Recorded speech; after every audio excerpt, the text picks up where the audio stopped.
December 19th, 1944. The snow fell thick across the Ardennes forest as Oberleutnant Friedrich Weber crouched inside an abandoned American foxhole, his breath forming frozen clouds in the bitter air. His stomach gnawed with a hunger that had become his constant companion over the past 3 years of war. Around him, the sounds of battle echoed through the evergreens, the crack of rifles, the distant rumble of artillery, the desperate shouts of men dying in a war that seemed to have no end. Weber's gloved hands trembled as he reached for what the retreating Americans had left behind. There, half buried in the snow, lay several small cardboard boxes stamped with unfamiliar English words. K-Rations, they read. His company had been living on sawdust bread and watery soup for weeks.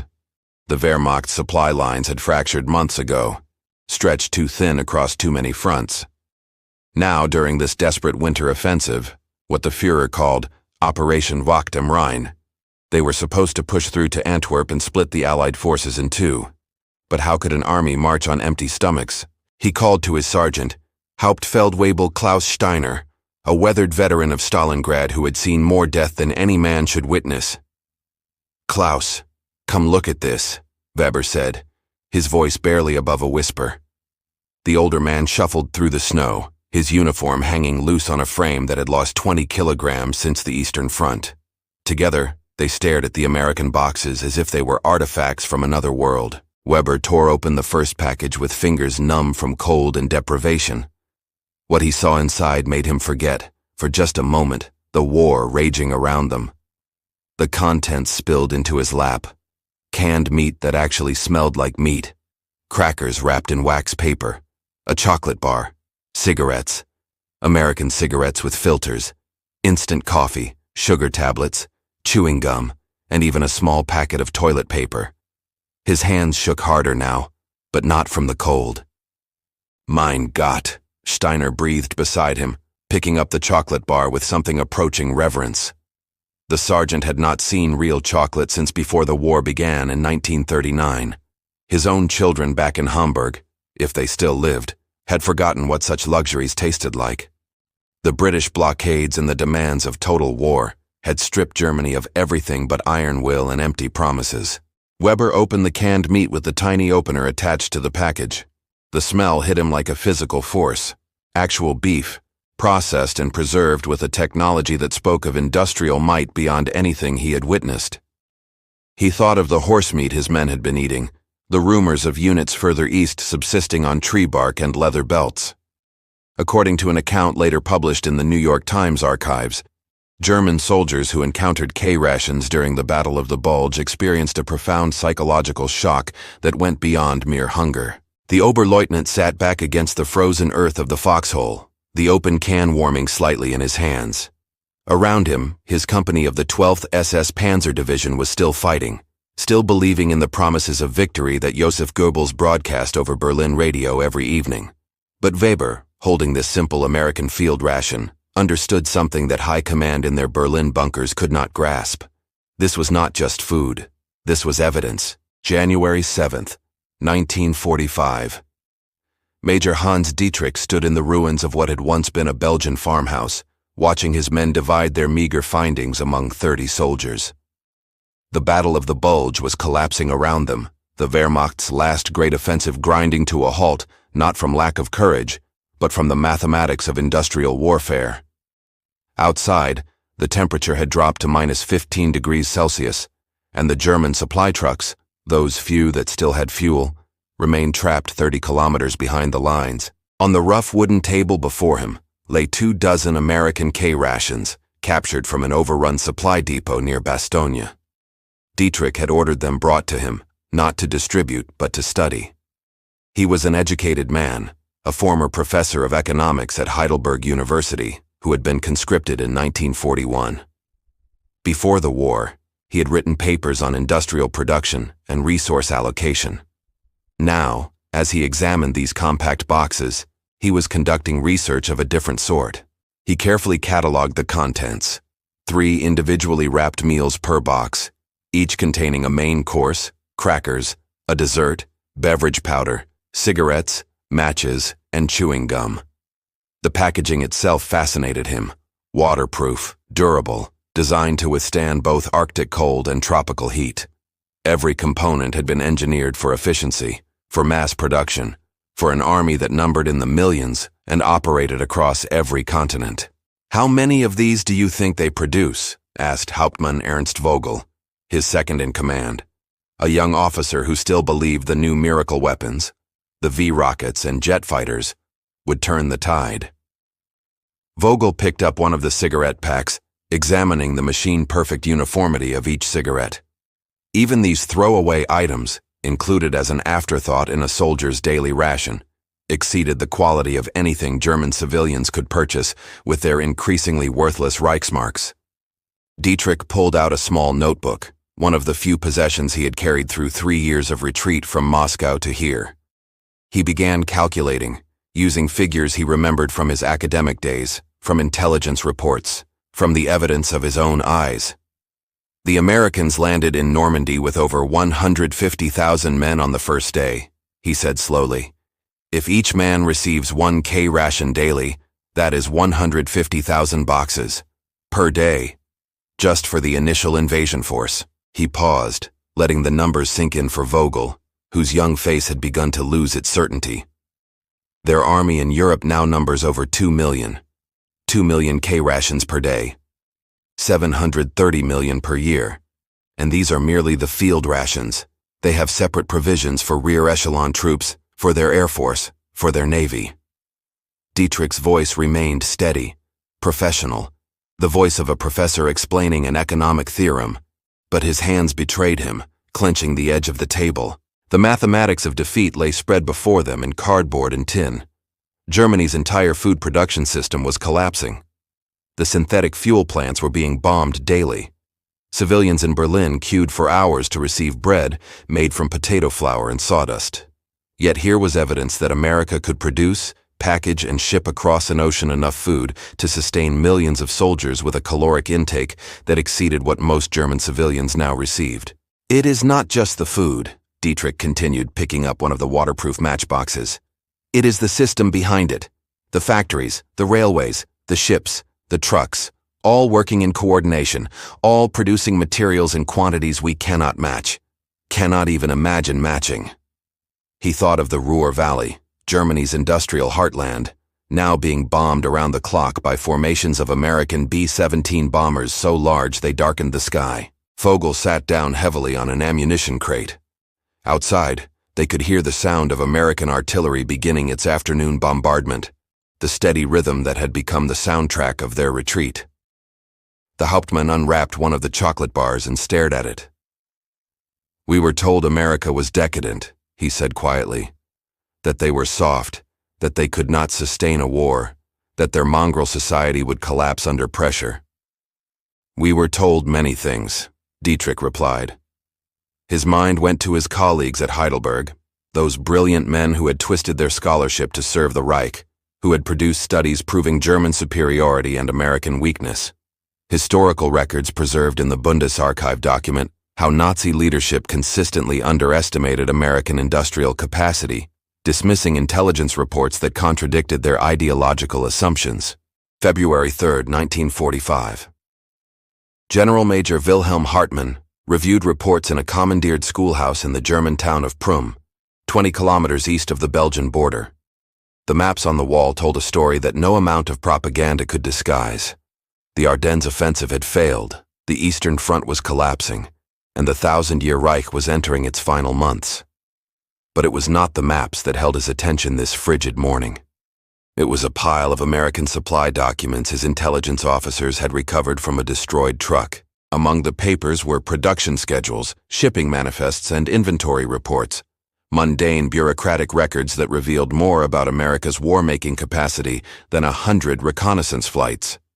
Hartmann, 53 years old, and a veteran of the First World War, read them with the growing horror of a man watching his worst fears confirmed. The numbers were staggering. K-rations alone accounted for over 105 million boxes produced in 1944, each containing 3 meals, each packaged in facilities that operated 24 hours a day. But the K-rations were just one component of a larger system that defied comprehension. C rations, D rations, 10-in-1 rations, and specialized meals for paratroopers, mountain troops, and jungle fighters, all produced simultaneously, all shipped globally, all part of a logistics network that treated the Atlantic Ocean as if it were merely an extended supply route. Hartman's staff officers stood around him, reading over his shoulder, their silence more eloquent than any words. "They are feeding their soldiers better than we feed our officers," observed Oberstleutnant Paul Schmidt, Hartman's chief of staff. Schmidt picked up one of the K-ration boxes they had been examining for the past week, turning it over in his hands. "And not just feeding them, providing cigarettes, coffee, sugar, chocolate, luxury items we have not seen in years." His voice carried the flat affect of a man reciting facts he wished were lies. Hartman thought of his own breakfast that morning.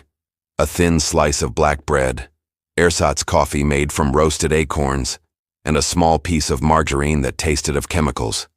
This was an officer's breakfast, better than what the enlisted men received, far better than what German civilians now survived on. Meanwhile, the Americans were distributing cigarettes and chewing gum to their frontline troops as casually as if such things cost nothing, meant nothing, were so abundant that their waste was acceptable. The general major walked to the window and stared out at the gray February sky. In the distance he could see the spires of Prum's churches, buildings that had stood for centuries and would likely stand for centuries more, long after everyone in this room was forgotten. "Do you know what this represents?" he asked, holding up the shipping manifest. "This is not just material superiority. This is a nation that can wage war on multiple continents, supply millions of troops, bomb our cities daily, and still maintain a civilian economy that functions normally." He turned back to face his officers, men who had followed him through Poland, France, Russia, and now back to Germany itself. "While our people queue for bread, American civilians are buying steaks and chocolate. While our factories are rubble, theirs operate 3 shifts. While we conscript 15-year-old boys and 60-year-old men, they have so many men they can afford to be selective about who serves." The words hung in the air like an indictment. Schmidt pulled out his own notebook, filled with figures he had been compiling for weeks. "Their production numbers for 1944, he began, his voice taking on the mechanical quality of a man reciting unbearable truths. 88,000 tanks and self-propelled guns, 96,000 aircraft, millions of rifles, thousands of ships, and all of this while also supplying Britain, Russia, and China. Historical analysis published by the U.S. Army Center of Military History confirms these production figures, numbers that represented an industrial mobilization unprecedented in human history." Hartman listened as Schmidt continued his recitation, each number another nail in the coffin of German hopes. The Reich's propaganda had always emphasized will over matter, spirit over material. But here was the truth. Spirit alone could not stop artillery shells. Willpower could not conjure tanks from thin air, and belief in victory could not fill empty stomachs. The Americans had proven that a democracy of shopkeepers and farmers could outproduce a militarized totalitarian state by orders of magnitude. March 12, 1945.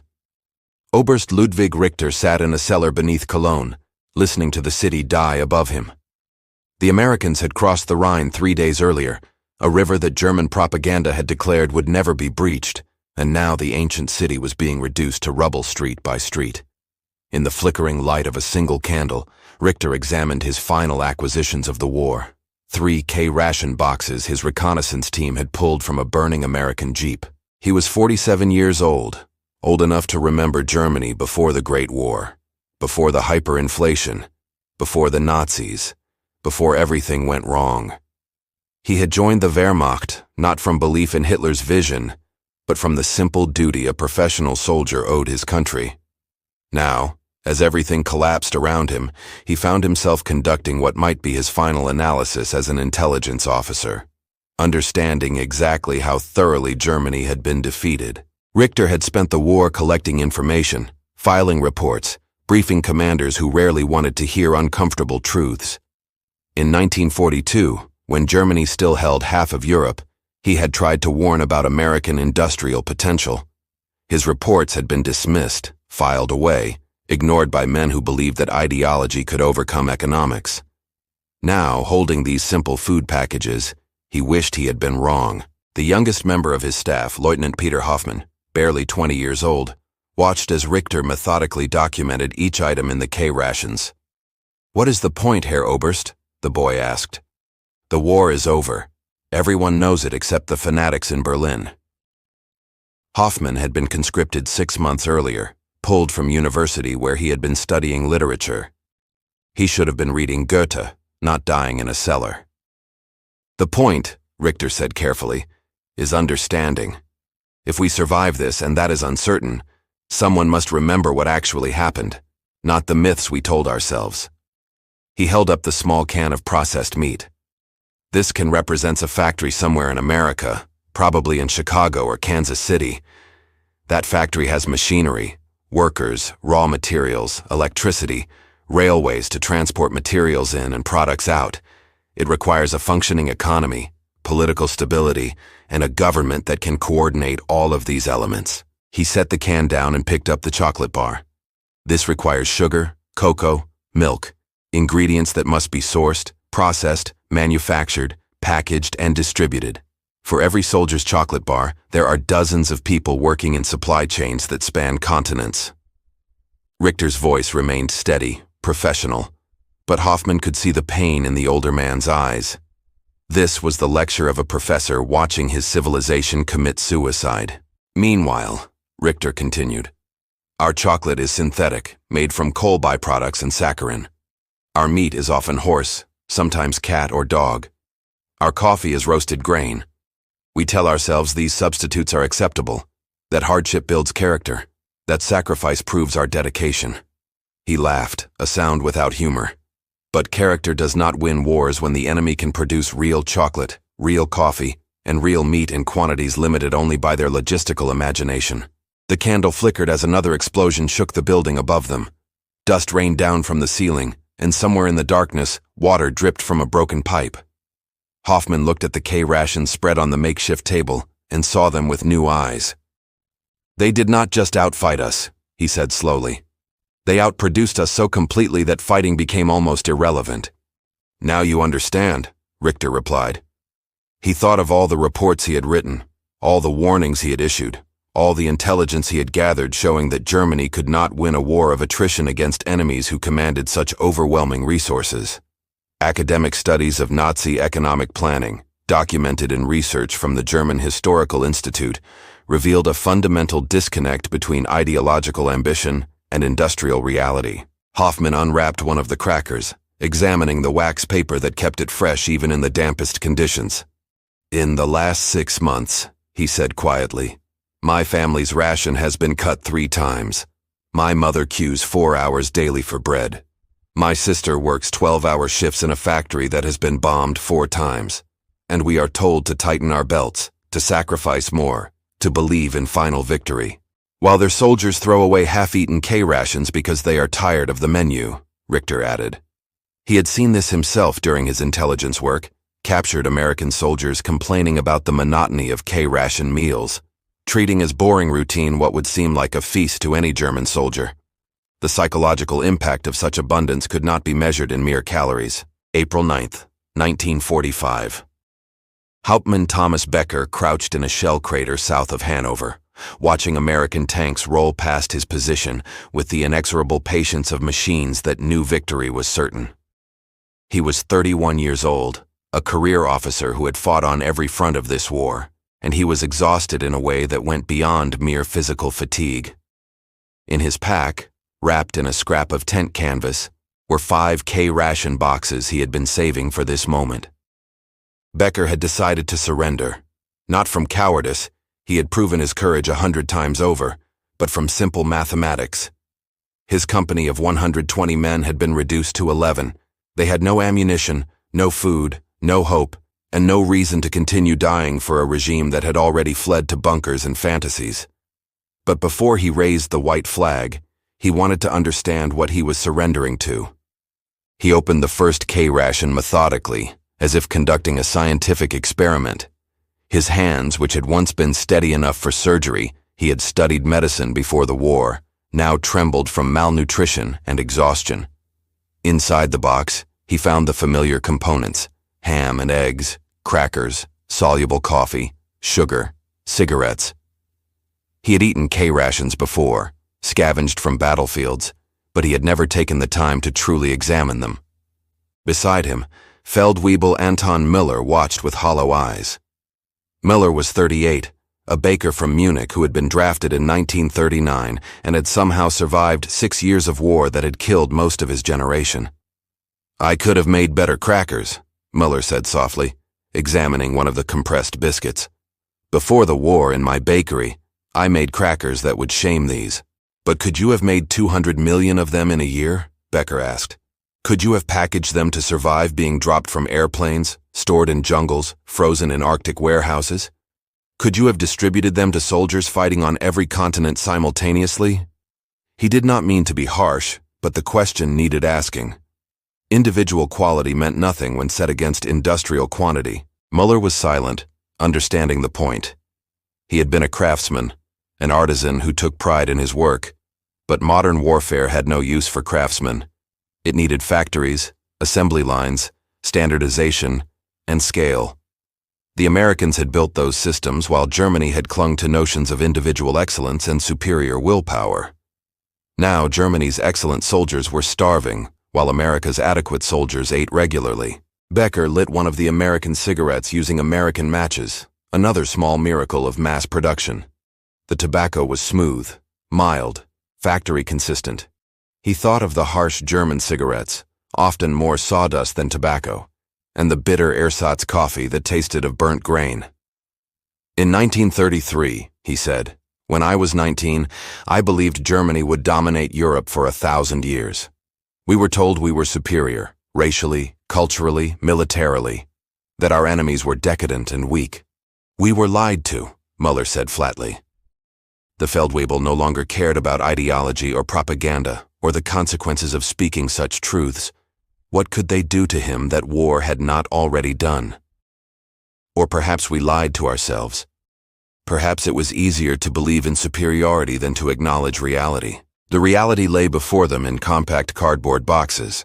A nation so wealthy, so industrially advanced, so organizationally competent, that it could treat quality food as disposable, mass-produced commodities.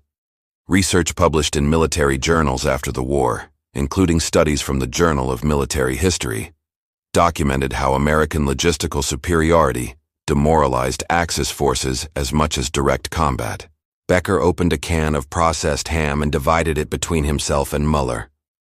They ate slowly, savoring flavors they had almost forgotten. Above them, American aircraft flew past without fear of anti-aircraft fire. The guns had run out of ammunition weeks ago. "Do you know what I find most damning?" Becker asked. "Not that they defeated us militarily. That was perhaps inevitable once we fought too many enemies simultaneously. But that they defeated us while maintaining democratic governance, civilian comfort, and industrial efficiency all at once." Muller nodded, chewing thoughtfully. "A dictatorship is supposed to be efficient," he observed. "That is what we were told. That democracy was weak, that it could not make hard decisions, that only authoritarian leadership could mobilize a nation for total war.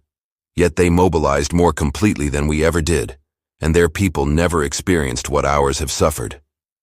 "Because they had systems, not slogans," Becker replied. "They had production schedules instead of rallying cries. They planned for a long war while we expected quick victories." He thought of the German war economy, always improvising, always raiding occupied territories, always one crisis away from collapse. The Americans had built redundancy and reserve capacity into everything they did. The two men sat in silence as the afternoon faded toward evening.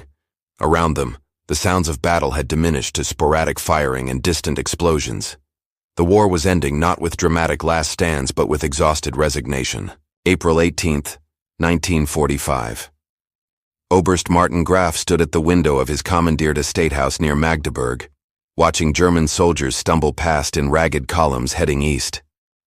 They were retreating from the Americans, who advanced with mechanical certainty, and fleeing toward the Russians, who offered no mercy.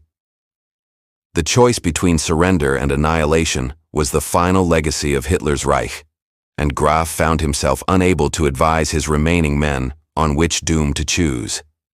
On his desk lay a collection of American materials his intelligence section had accumulated over the final months: K-Rations, C-Rations, medical supplies, equipment manuals, and captured logistics documents.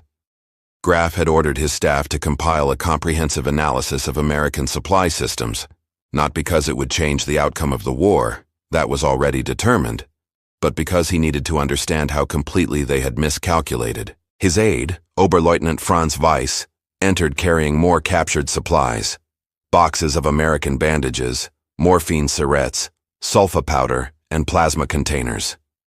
Even their medical supplies spoke of industrial abundance that bordered on the incomprehensible.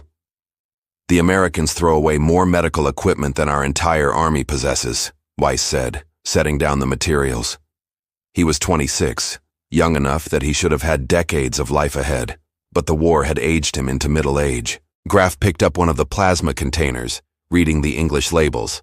Each container came with complete instructions, needles, tubing, and everything needed for a transfusion. The packaging was designed so that even a minimally trained medic could administer treatment under combat conditions.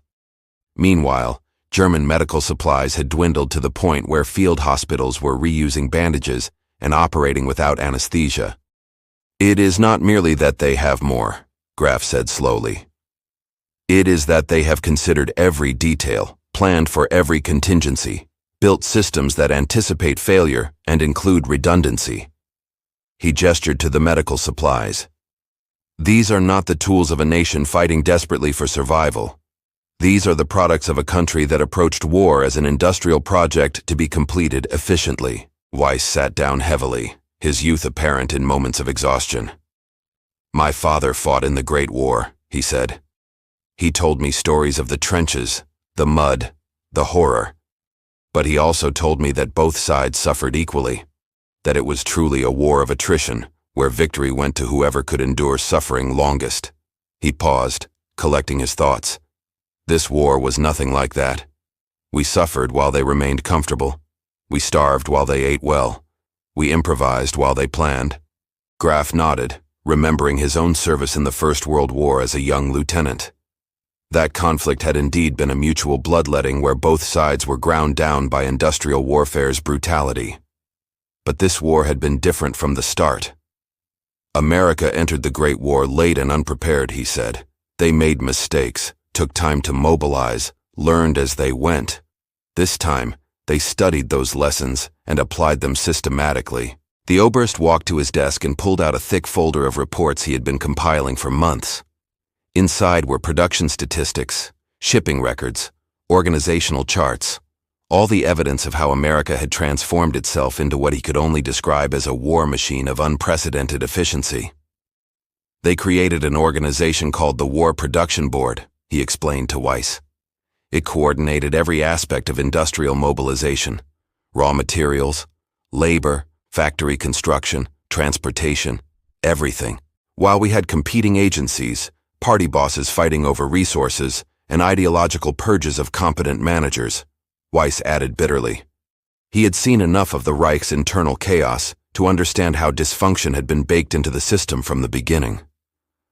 Loyalty to the party had mattered more than competence, and the results were written in the ashes of German cities. Graf opened one of the K-Rations and removed the small packet of chewing gum, holding it up to the light. "Do you understand what this represents? This frivolous, unnecessary item that Americans include in combat rations? It represents surplus. It represents an economy so productive that it can afford to manufacture, package, and distribute millions of pieces of chewing gum to soldiers who do not need it, simply because it improves morale." "We could not manage bread," Weiss said quietly. "Our people are starving. Our soldiers eat potato peelings and horse meat, and they included chewing gum." He took the packet from Graf and examined it. This small piece of rubber and sugar might have cost more resources than a German soldier receives in a week. The two men sat in silence, contemplating the chewing gum as if it were a philosophical object. Historical accounts compiled by military historians, including detailed studies in the Oxford Companion to World War II, documented how such seemingly minor details of supply abundance had profound psychological effects on both American confidence and Axis demoralization. Graf thought about his career, his service, his belief that professional military competence could overcome material disadvantages. He had been wrong. No amount of tactical skill could compensate for the fundamental imbalance of industrial power. The greatest lie we told ourselves, he said finally, was that spirit could triumph over matter, that our superior willpower and ideological commitment would overcome enemy advantages in production and resources. April 25, 1945. Generalleutnant Maximilian von Stein stood in the ruins of what had once been a Wehrmacht command post outside Berlin, sorting through the final reports of a dying army. At 56, he was old enough to remember Imperial Germany, to have fought in the Great War as a young officer, and to have watched the Weimar Republic stumble into Nazi dictatorship. Now he was watching the end, and he had decided to spend his final days as a soldier, documenting what had gone wrong. Among his possessions were 23 K-ration boxes, collected from various battlefields over the past year. Von Stein had instructed his staff to preserve them as historical artifacts, evidence for a future that might want to understand how Germany had lost the Second World War. He had arranged them chronologically, tracking slight variations in packaging and contents that revealed the evolution of American logistics thinking. His chief of staff, Oberst Heinrich Adler, regarded the display with exhaustion. Adler had commanded panzer divisions across Europe, earning both Iron Crosses and a reputation for tactical brilliance. But brilliance meant nothing without fuel, and the panzers sat immobile for lack of gasoline while American tanks rolled forward on seemingly infinite supplies. "You are building a museum," Adler observed, "while the world burns around us." "Someone must remember," von Stein replied. "The Nazis will blame everyone but themselves. The generals, the Jews, mysterious conspiracies. But the truth must be preserved, and the truth is visible in these boxes." He picked up one of the earlier versions from 1943, comparing it to the latest model from 1945. The improvements were incremental but telling.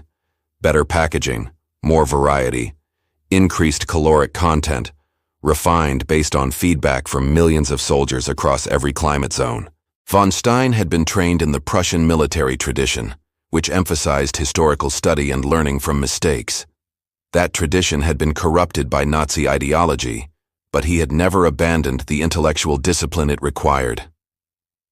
"Look at this progression," he said, showing Adler the different versions. "They started with a good system and made it better. They tested, received feedback, adapted, improved. This is scientific method applied to warfare." While we clung to dogma and blamed failure on insufficient commitment to party principles, Adler said. He no longer feared speaking such truths. What punishment could be worse than what they already faced? The Russian armies were closing on Berlin from the east, the Americans from the west, and British bombers continued to pound what remained of German infrastructure. The war was over. Only the dying remained. Von Stein pulled out a worn notebook filled with calculations and observations he had been making since 1943, when he had first begun to understand the magnitude of Germany's miscalculation.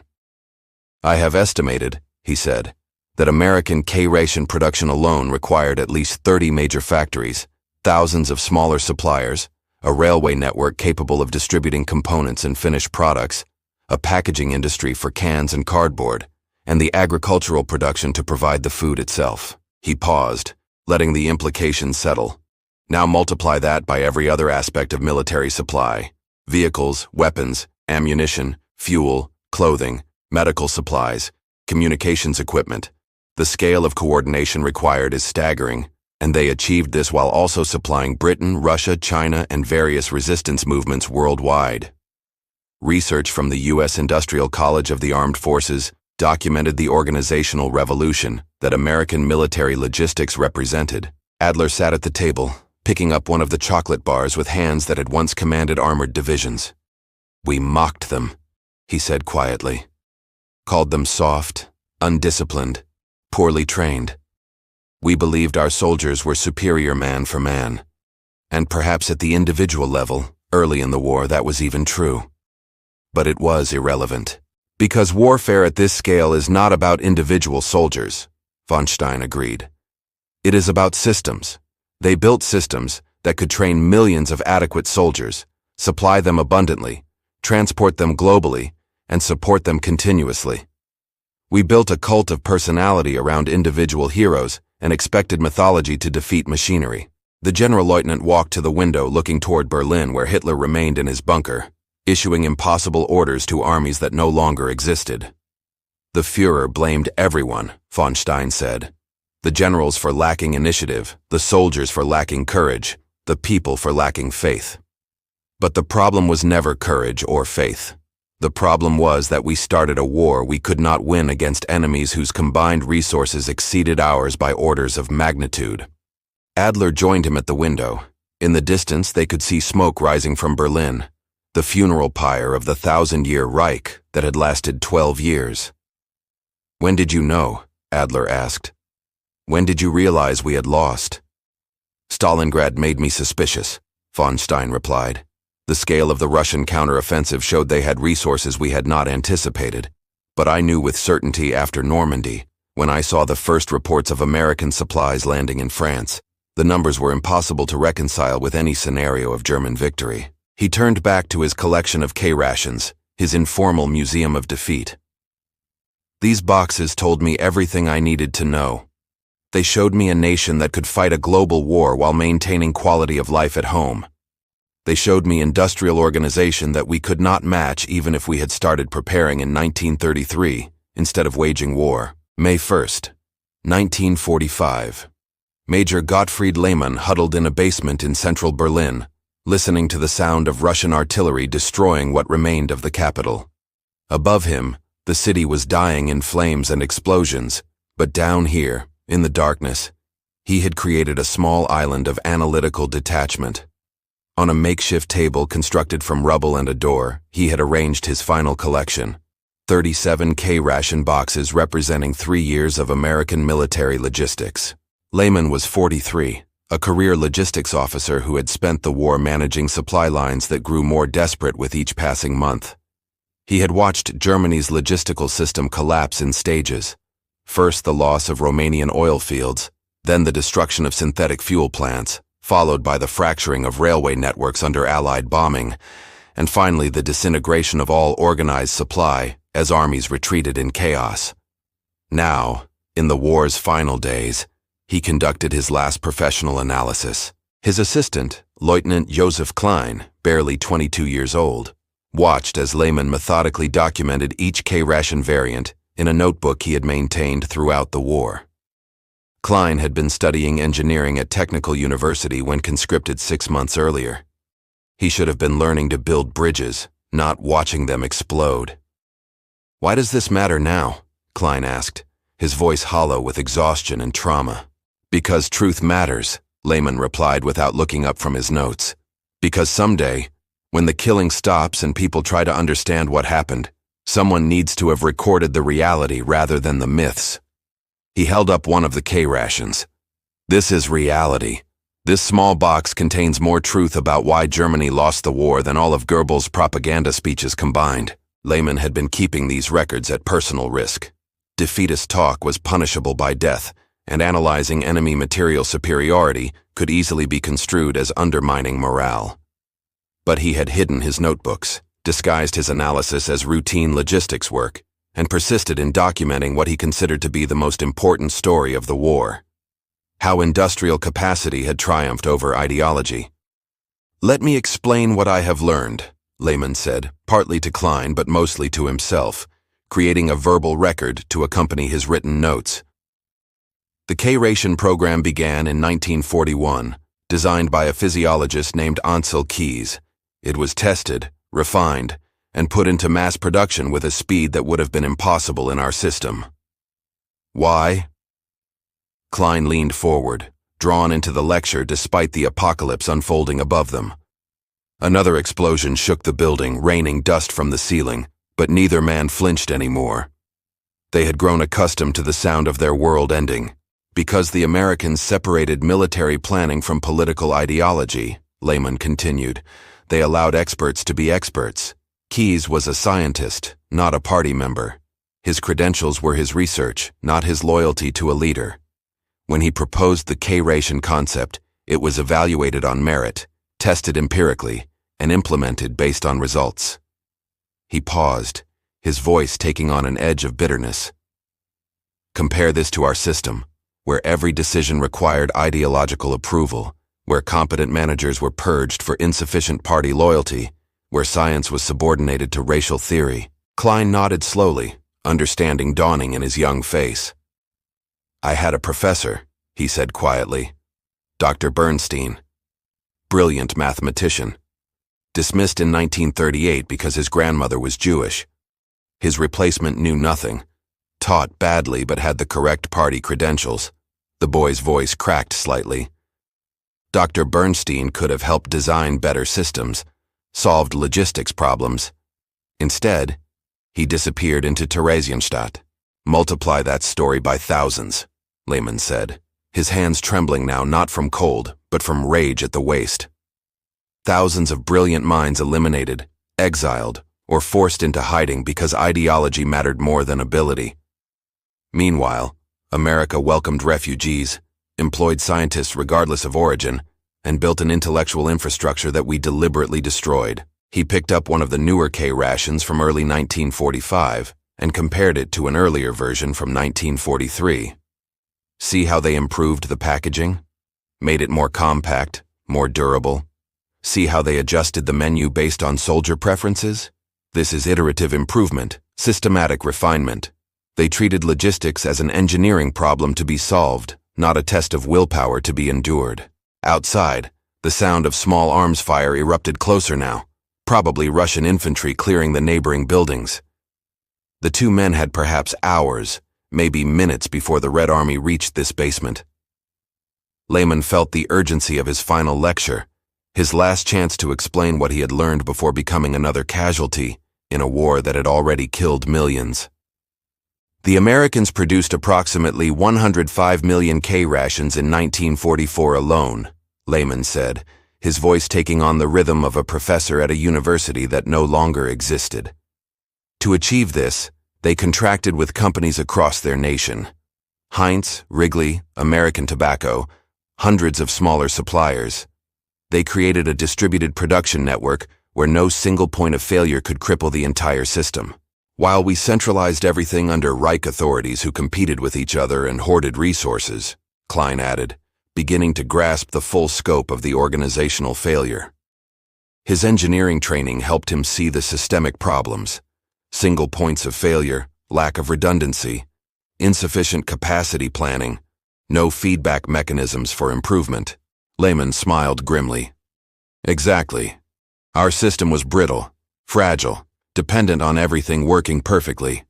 Their system was robust, flexible, designed to function even when components failed. When Allied bombing destroyed factories, they had alternatives. When U-boats disrupted shipping, they had reserves. When weather delayed transportation, they had surplus capacity to compensate. He pulled out a logistics manual he had captured from an American supply depot in France, one of his most prized possessions, now water-stained and worn from months of study. This manual is 300 pages long, he said, showing it to Klein. 300 pages of procedures, protocols, contingency plans, and organizational charts. They documented everything, standardized procedures, trained personnel systematically. Nothing was left to improvisation or individual genius. Klein flipped through the manual, noting the detailed tables, the clear diagrams, the methodical organization. This is beautiful, he said, and he meant it. To an engineer's eyes, this was elegance, the beauty of systems designed properly, of problems anticipated and solved before they occurred. We had nothing like this, because we relied on the Nazi leadership principle, brilliant individuals making intuitive decisions, Lehman said with heavy irony. We scorned bureaucracy as weak and democratic, preferring bold commanders who operated on instinct. And in a small-scale conflict, that approach sometimes worked. But in a global industrial war spanning continents and years? He shook his head. Systems defeat heroism every time. Another explosion, closer now, sent a crack running up the basement wall. Klein glanced nervously at the ceiling, but Lehman continued his analysis as if they had all the time in the world. Perhaps in his mind, they did. Perhaps documentation mattered more than survival. I calculated once, Lehman said, that if Germany had attempted to produce K-rations at American scale, we would have needed to dedicate approximately 15% of our total agricultural output solely to military field rations. 15%, while also feeding civilians, maintaining export commitments to remaining allies, and producing synthetic materials to compensate for blockaded resources. Impossible, Klein said flatly. We were already failing to feed civilians adequately by 1943. Exactly impossible, Lehman agreed. The mathematics never worked. We never had the resources to fight this war the way we chose to fight it. But ideology prevented honest assessment. Anyone who pointed out resource constraints was labeled defeatist. Anyone who suggested limits to German power was questioning the Führer's wisdom. Academic research from the Institute for Contemporary History in Munich documented how Nazi economic planning consistently ignored expert advice that contradicted ideological assumptions. Lehman carefully wrapped his notebooks in oilcloth, preparing them for whatever came next. If I survive, he said, I will publish this analysis. If I do not, perhaps someone will find these notes and understand what they mean.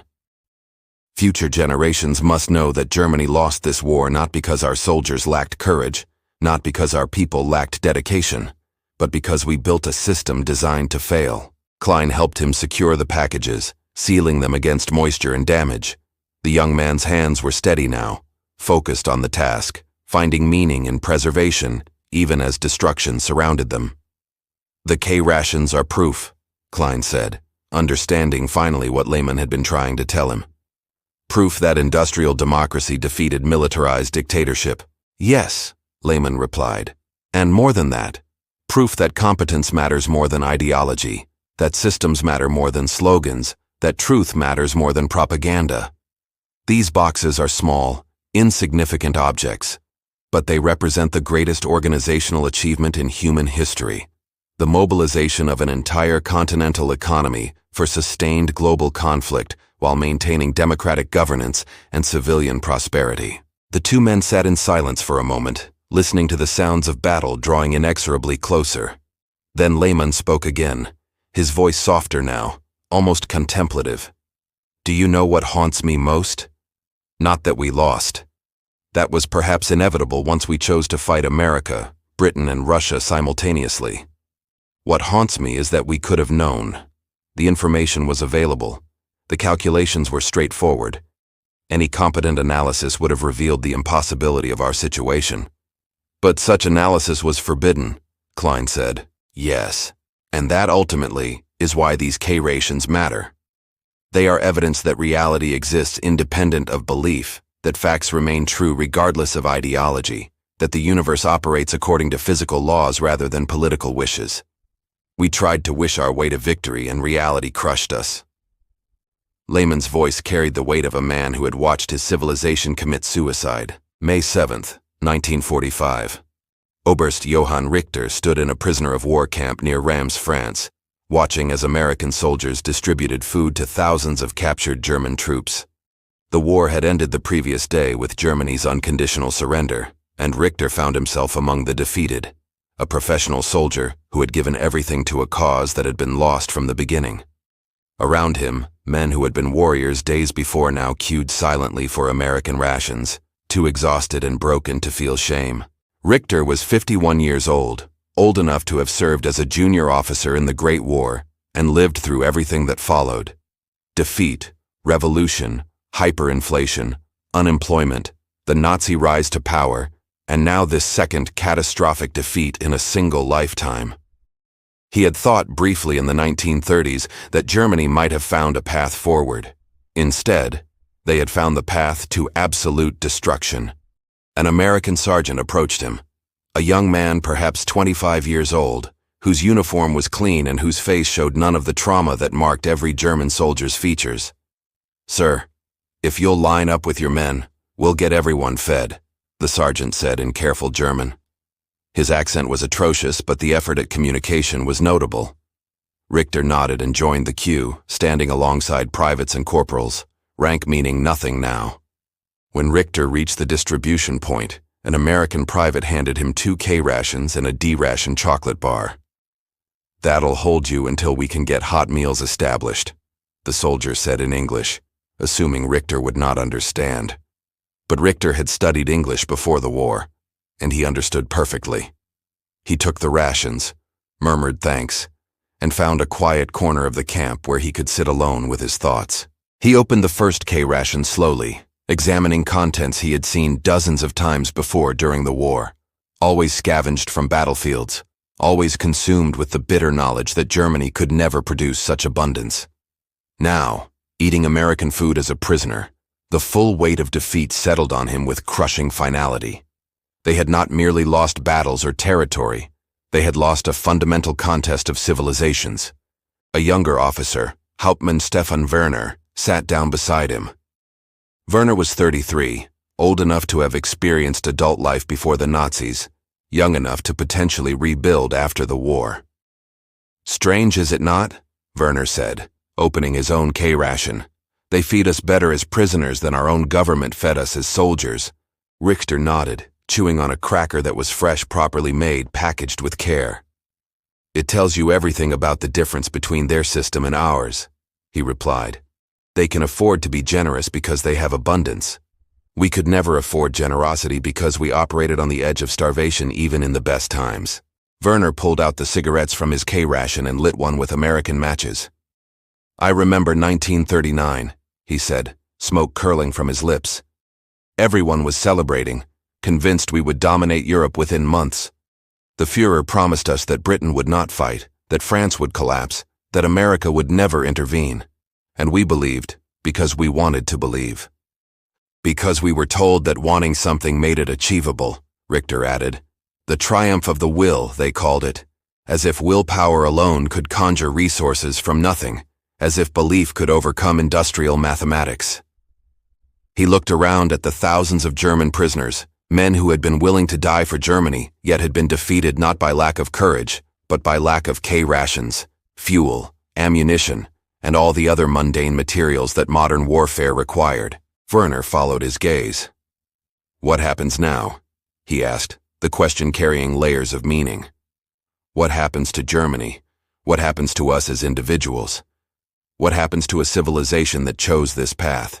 "We rebuild," Richter said, though he was not certain he believed it possible. "We learn. We remember what happened so it cannot happen again. And we accept that everything we were taught for 12 years was a lie designed to lead us to exactly this moment." He held up the K-ration. "This small box is a better teacher than any propaganda minister. It tells us that democracy can be efficient, that diversity can be strength, that planning matters more than passion." An American chaplain was moving through the camp, offering comfort to prisoners in broken German. Richter watched him with fascination. Here was an enemy who felt compassion for those he had just defeated, who saw Germans not as subhuman monsters, but as men who had made terrible choices and now suffered the consequences. Such humanity had been absent from German policy for so long that witnessing it felt almost alien. Werner finished his cigarette and carefully field-stripped it, a soldier's habit that would take time to break. "Do you think they understand what these rations meant to us during the war?" he asked. "Not just the food itself, but what they represented?" "Some do," Richter replied, thinking of conversations he had overheard between American officers, educated men who seemed to grasp that warfare encompassed more than firepower. "I heard one of their colonels say that they won the war in Detroit and Pittsburgh as much as in Normandy and Berlin. He understood that industrial production was the foundation of everything else." He opened the second K-ration, this one containing ham and lima beans, processed in a factory somewhere in America that had probably never been bombed, never been disrupted, never experienced the terror of total war. "That is the final lesson," Richter said quietly. "They fought a global war while their homeland remained secure. Their civilians were never bombed, never starved, never experienced occupation. They could dedicate their full industrial might to military production, because they never had to divert resources to basic survival." Werner absorbed this, seeing the strategic picture clearly for the first time without the distortion of propaganda. So we were doomed from the beginning, he said. It was not quite a question. From the moment Hitler decided to make enemies of everyone simultaneously, Richter confirmed. Britain alone we might have defeated, though even that was uncertain. Russia alone would have been difficult, but perhaps possible. But Britain, Russia, and America together. He shook his head. The combined industrial output of those three nations exceeded Germany's by factors too large to overcome through military brilliance or ideological fervor. The two men sat in silence as the afternoon sun filtered through the barbed wire surrounding the camp. Around them, thousands of German prisoners were eating American food, smoking American cigarettes, beginning to process the magnitude of their defeat and the falseness of everything they had been told. Historical records from the National Archives documented how German prisoners of war consistently expressed shock at American material abundance and organizational efficiency. I kept a journal during the war, Werner said suddenly. Observations, thoughts, questions I could not ask aloud. In one entry from 1943, I wrote about finding a K-ration after a battle in Italy. I wrote that if America could produce such things in quantity, Germany had already lost. But I could not speak those thoughts without risking execution for defeatism. Many of us knew, Richter said. We simply could not acknowledge what we knew. The system punished honesty and rewarded delusion, so we deluded ourselves into continuing a war we understood was unwinnable. That may be the greatest crime. Not the initial aggression, though that was monstrous, but the prolongation of suffering long after any rational analysis showed defeat was certain. Werner pulled out his journal from his uniform pocket, a small, worn notebook he had somehow kept through years of combat and retreat. I am going to expand these notes, he said. Write a full account of what I observed, what I learned, what these rations taught me about why we lost. Perhaps it can help ensure this never happens again. Write it, Richter encouraged. Write everything. Document the truth before memory fades and myths replace reality. Because they will create myths. The Nazi faithful will claim we were betrayed, that we could have won if only some factor had been different. Your testimony, my testimony, the testimony of everyone who saw these K-rations and understood their meaning, these accounts must survive. The two officers made a pact in that moment, sitting in an American prisoner of war camp, eating American food provided by victors who showed mercy they did not deserve. They would write, document, and remember.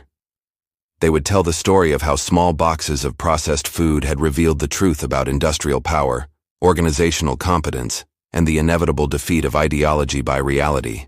As evening approached and American soldiers began distributing blankets and medical supplies, Richter took one final look at the empty K-ration boxes scattered around him. They were just cardboard and tin, mass-produced objects that would soon be discarded and forgotten. But to him, they would always represent the moment when understanding crystallized, when the scales fell from his eyes, when he saw clearly that Germany had lost not because their soldiers lacked courage or their generals lacked skill, but because they had built a system designed to fail and then prohibited anyone from acknowledging that failure until it was catastrophically complete. The war was over. The killing had stopped, but the lesson of the K-rations would endure for anyone willing to learn it. That reality always wins in the end, that systems matter more than slogans, and that no amount of propaganda can overcome the simple mathematics of industrial production. America had not defeated Germany through superior ideology or racial destiny. They had defeated Germany with factories, logistics, planning, and K-rations, millions upon millions of K-rations, produced by a system that worked while Germany's system collapsed. And in those small boxes of food, distributed now to defeated enemies with a generosity that spoke of confident victory, lay the entire story of how the Second World War was won and lost.